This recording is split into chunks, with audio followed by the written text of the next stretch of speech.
Previously, Byrne found out that he doesn't exist in Secretia, which means he can only exist as Kalian right now. This is some heavy news for our poor transmigrated prince. I am also reading the Manhwa as we recap, and my eyes widen at each chapter. Anyways, let's continue. Elon's saddened voice echoed through Byrne's head.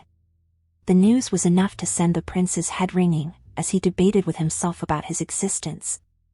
I don't exist in Secretia or anywhere in this continent. It felt so unreal. His shadow in front of him suddenly seems darker than before. Why? He questions himself. Is it because he turned back time? Did time and space go terribly wrong because he used the axis of time? Is that why he ended up in Kalian's body instead of his own? His palms started to sweat. Suddenly, it reminded him of something. Something very sad and heartbreaking. He stared at his palm and his blood ran cold. The fact that he suddenly occupied the body of the original Prince Kalian who had been living perfectly fine is slowly eating him up. He curled his fingers into a fist. He said that because he had been sensing the original Kalian within him faintly. He thought that maybe, just like how he is in Kalian's body, someone might have entered Byrne. But as long as he is here, another Byrne cannot exist in this land. Byrne didn't know how to describe his feelings right now. He felt sorrow for not existing in this timeline. But the worst thing is that he felt relief for living with a conscious mind within someone's body. He hated that he was feeling relief for basically stealing someone else's life. Nothing can describe the wave of emotions he is having right now. Elon knew that it was hard for Byrne to handle the news, but he had to tell him the truth. He said that the current chase is already securing his position as the Crown Prince of Secretia. Just as the past and the present are different right now from the one that Byrne knows, the future might have already been changed. He pointed at Byrne and told him that, right now, Byrne is Kalian, the third prince of Kairos whose life is always at risk. He doesn't need to worry about the Crown Prince of Secretia, who is perfectly safe and developing his future wonderfully. Byrne stared at his teacher. He felt another burden lessening. Byrne smiled. So, you're telling me not to be tied to the past and live in the present? He said. He understood what Elon was worried about. He also needed to clarify something. Kalian told his teacher that he doesn't need to worry about something that won't be happening. Because, since the first day Kalian opened his eyes in Kairos, he had already got rid of his wants to live as Byrne. Kalian's clear eyes filled with determination, true to his words. Elon's eyes widened in shock, and realized his disciple's sincerity. Kalian tensed up. He asked Elon if he was really okay with him, even if he is not truly the Prince of Kairos within. Sweat trickled down Kalian's face from tension. Elon felt his head get bonked by a random star, literally. And here he thought about what his disciple was deeply concerned about. He was baffled at Kalian's question, but the atmosphere was light. Let me make one thing clear as well, Elon said, with Kalian listening intensely. There's only one person whom I allied with. The mage smirked, and pointed towards the person in front of him. Kalian's face brightened up. He is immensely touched by his teacher's words. As both master and disciple were heading back to the palace, on their respective horses, Kalian asked if Elon was aware of the axis of time from the start. He said that his teacher seemed to recognize it judging from Elon's reaction, and asked if he knew anything about the said item. Elon said that last year around this time, Prince Chase had asked him about the axis of time.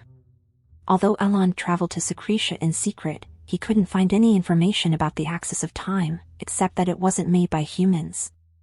Elon continued to drop another bomb. He said that he received news that the axis of time disappeared from Secretia a month ago. Byrne said he traveled back 10 years, and arrived here a month ago.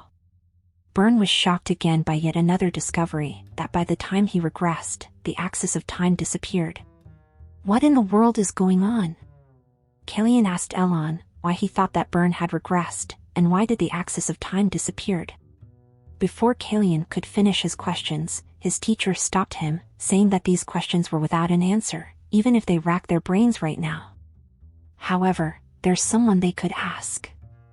Elon informed, and the prince is all ears. Someone who knows more than I do.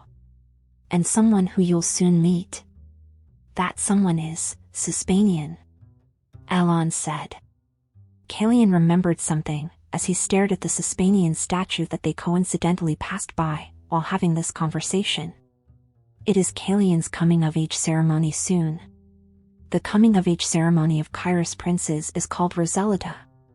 It is a ritual where you announce that you've truly become a royal, by finding Suspanian's empty nest.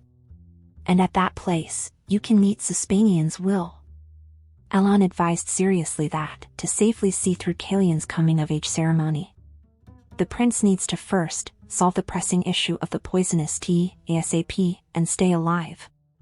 Kalian agreed and said the seed that he planted should have sprouted by now. After Kalian got back to his room, he observed the small man-eating plant look-alike. We could hear Yan's worried voice in the background, saying that he was so worried when Kalian said he would originally come back at midnight, but suddenly said that he would return by dawn during his departure. Kalian observed the leaf of the plant, and it's just as he expected. Yen. He called. The attendant in tears came nearer, and said that he could help him wash up before sleep. Kalian smiled, and invited Yen to see something cool outside. Yen was perplexed. Kalian went to the terrace, with the worried Yen asking why are they there. He exclaimed that since it was dawn, Kalian might catch a cold. The prince was busy with his thoughts as he looked outside. The flower pot he received as a gift from the Mage Association.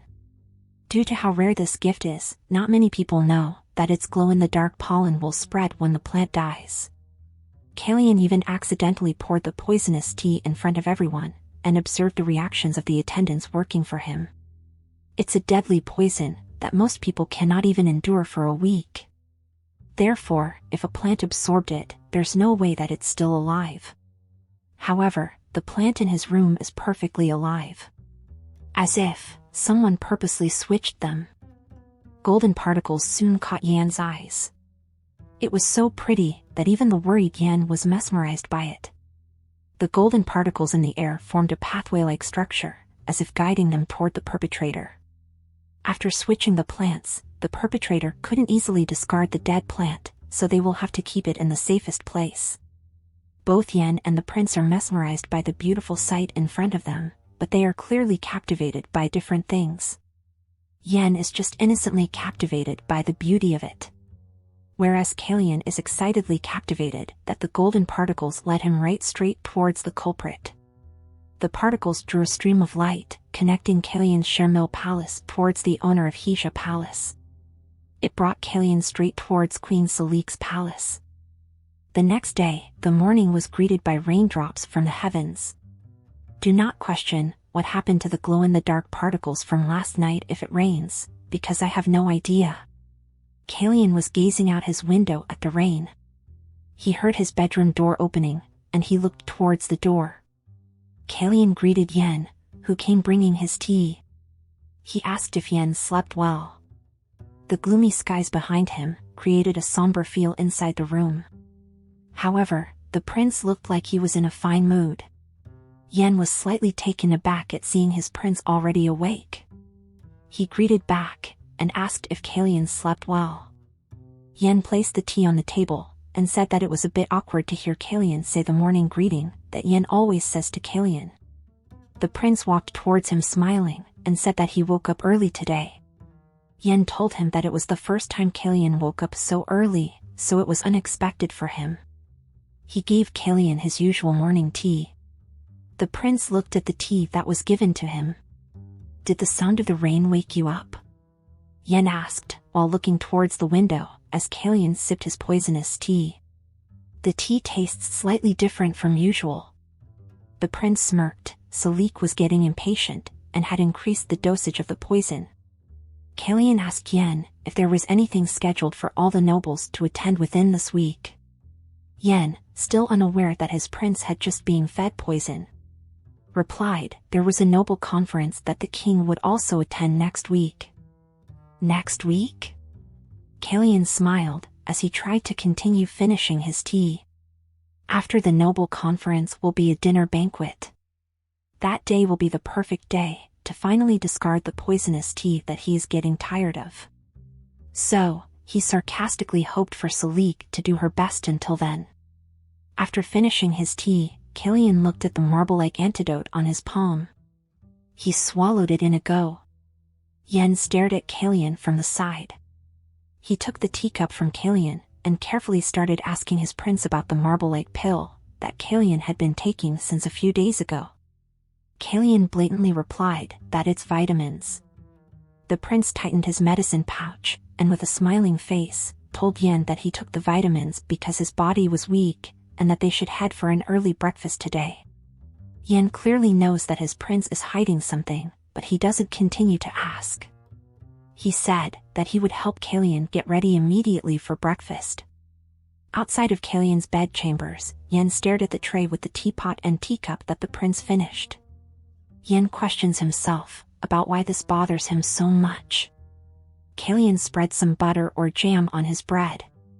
He pondered that after the horseback riding performance incident, Planche had stopped coming for breakfast.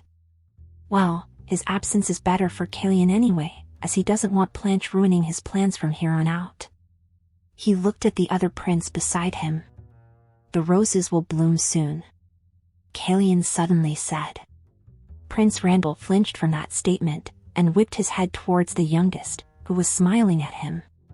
Both of them had a stare down for a brief moment, before Randall stood up from his seat and left the dining hall with his servant. Yen is sweating profusely and whispers to Kalyan about why is he suddenly mentioning roses. Kalyan just casually said that he saw roses while he was on a walk, and it reminded him of when he saw Randall growing roses. His red eyes slightly glanced toward the first prince who was leaving. He told Yen that there was no other meaning behind his statement. The scene skipped to Kalyan doing stamina training in the rain. His stamina is still getting worse as time goes by, and it will only get terrible if he doesn't stop taking the poisonous tea. He stopped by a tree, feeling queasy while clenching his heart. A voice said, "Why is your condition getting worse as the days pass? Do you have masochistic tendencies from abusing yourself?" Kalyan said that if he misses stamina training, then things would truly get ugly. He asked his master where did he pop out from. The mage was slightly annoyed at his disciple for pushing himself. "I had a short conversation with Romain," Elon pompously stated, with his head held high.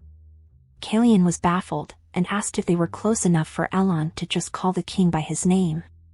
The mage shrugged casually and said they weren't close, but he just called the king by his name one-sidedly.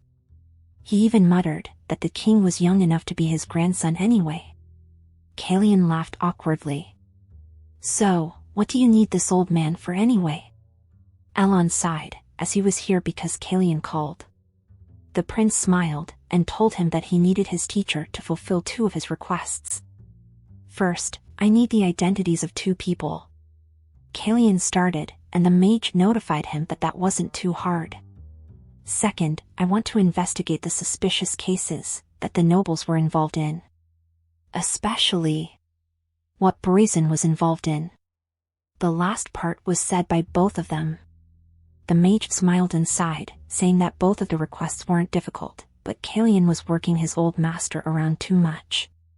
Kalyan must have been in quite a rush to ask for two things at once. The prince smiled and looked to the side. He told Elon that the culprit increased her poison dosage. His teacher's hand froze, before clenching it into a fist.